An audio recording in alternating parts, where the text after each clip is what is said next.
လောကလူတွေဟာအပေါင်းအသင်းမိတ်ဆွေကောင်းရဖို့ဆိုတာစီးပွားဥစ္စာရှိပါတဲ့မွဲရင်ဘယ်သူမှမပေါင်းနိုင်ဘူးဘူးသီးတီးမှအမျိုးတော်တယ်ဆိုတာကြည့်တယ်ရွှေရှိမှအမျိုးတော်ဒါလူသဘာဝကိုပြောတာကဲ့ရတာမဟုတ်အဲ့တော့မွဲတည်တဲ့လူဘယ်သူမှဖက်မလို့ချင်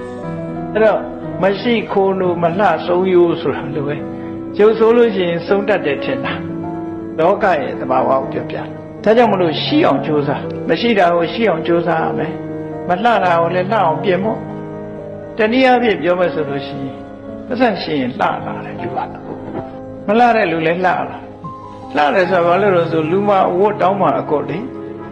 သူကအဝတ်စားကောင်းကောင်းလေးတွေဝတ်တဲ့အခါကျကြည့်ပြရှိလို့ဖြစ်လာတာပေါ့မရှိဘူးဆိုရင်စုပ်စုပ်ပြက်ပြက်နေရတာကိုမြတ်စွာဘုရားမင်းစီးပွားဥစ္စာကြိုးစားရှာတဲ့မိတ်ဆွေပေါင်းသင်းဆိုတာဟာ